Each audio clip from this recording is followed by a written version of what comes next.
اعوذ باللہ من الشیطان الرجیم، بسم اللہ الرحمن الرحیم۔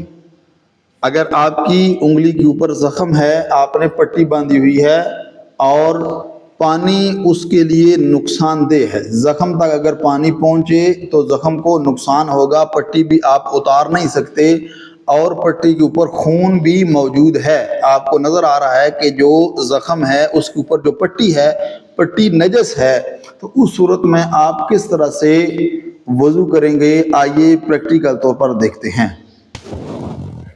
سب سے پہلے آپ نے اس پٹی کو بچا کر 3 دفعہ ہاتھ دھونا، یہ مستحب ہے ہاتھ دھونا، اگر آپ نہیں بھی دھوتے تو مسئلہ نہیں، یہ 3 دفعہ آپ ہاتھ دھو لیں، مستحب ہے۔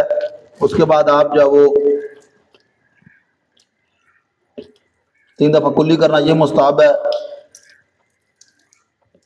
3 دفعہ ناک میں پانی ڈالنا، یہ بھی مستحب ہے۔ اس کے بعد آپ چہرہ دھونا شروع کریں گے تو نیت بھی کر کے ساتھ آپ نے چہرے کے اوپر پانی ڈالنا، یہ پہلی دفعہ۔ نیت ضروری نہیں ہے کہ آپ زبان سے کریں، بس اتنا ہی دل میں ہونا کافی ہے کہ میں وضو کر رہا ہوں قربتاً الی اللہ۔ یہ آپ نے 1 دفعہ دھو لیا، اس کے بعد آپ نے دوسری دفعہ چہرہ دھونا ہے۔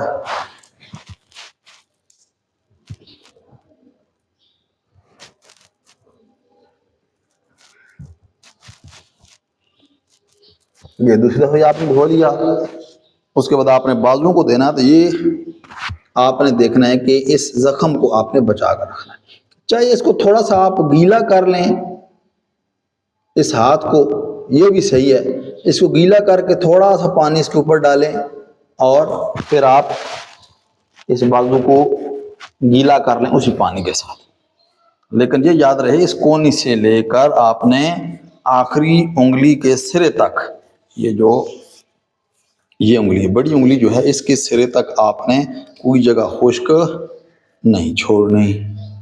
آپ نے مکمل طور پر یہ ہو لیا، اس کے بعد آپ دوسرے بازو کو دھوئیں گے۔ اب یہاں پر آپ نے احتیاط کرنی ہے کہ یہ جو زخم والی انگلی ہے اس کو آپ نے بچا کر رکھنا ہے، اس کو تھوڑا سا اوپر کر کے رکھے تاکہ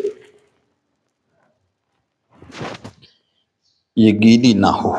یہ آپ نے اس کو بالکل بچا کے رکھنا ہے تاکہ آپ کا ہاتھ جو ہے وہ اس خون کو بھی ٹچ نہ ہو، اگر خون کو ٹچ ہوگا تو آپ کا ہاتھ نجس ہو جائے گا اور پھر جہاں جہاں پر آپ ہاتھ پھیریں گے وہ تمام کی تمام جگہ نجس ہو جائے گی۔ یہ آپ نے اس کو بچا کر جہاں تک ممکن ہے، یہ دیکھیں یہ جو قریب جگہ ہے اس کو بھی آپ نے صحیح طریقے سے دھونا ہے۔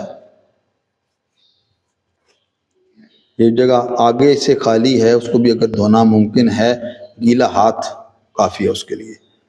یہ آپ نے اس کے اوپر یعنی جہاں تک آپ ممکن ہے اس کو دھوئیں، یہاں تک۔ اب یہ جگہ جو ابھی بھی آپ کی خشک ہے، جو زخم والی جگہ ہے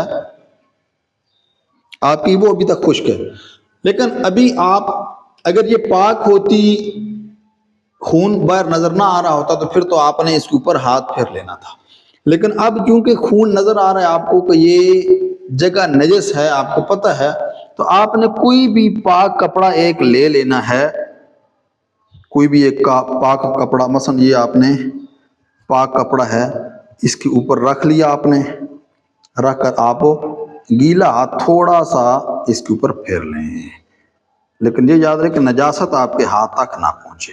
یہ اس طرح سے آپ نے کپڑا رکھ کے جب ہاتھ پھیرا تو آپ کا وضو جبیرہ مکمل ہو جائے گا۔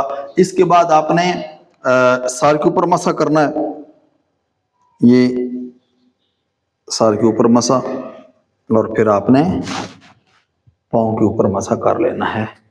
یہ آپ کا وضو مکمل ہو چکا ہے۔ والسلام علیکم ورحمۃ اللہ وبرکاتہ۔